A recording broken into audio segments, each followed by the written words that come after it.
living a supernatural life. So as we look at this, I'm going to go kind of slowly. I'm going to just be a teacher here, which really that's what I am anyway. I'm not really a preacher, I'm a teacher because I've been teaching a long time. I think that's the gift that God has given me. So we're going to kind of go slowly and look at the word supernatural. Everybody's heard the word supernatural, right?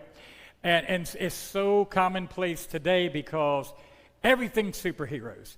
Everything's Captain America, Spider-Man, Superman, Batman. It's always somebody with some superpowers, but they don't really realize what they're saying sometimes when they talk about supernatural. Now, as we go through this message, I want you to remember one thing. This is possible to live a supernatural life only because of who is in you.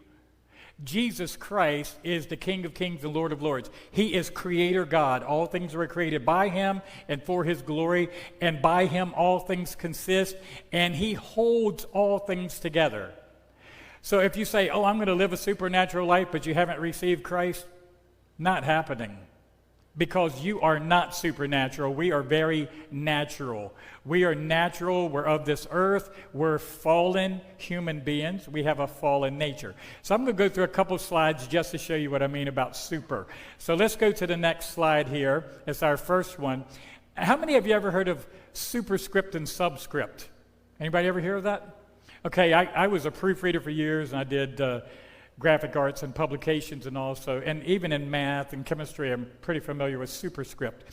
So if you look at that first X, that is superscript.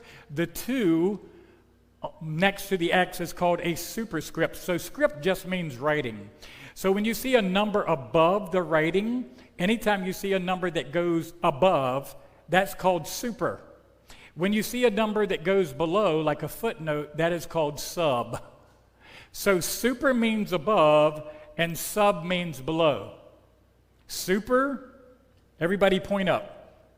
Everybody say it with me, super. And then point down, sub. Okay, sub. Okay, let's go to the next slide. This is a chemical equation for water, actually. Don't worry about the coefficients thing. That coefficients just means there's 2 molecules of that. But you see the subscript there, the little 2? That means there are 2 hydrogen atoms and 2 oxygen atoms, it says on the second one.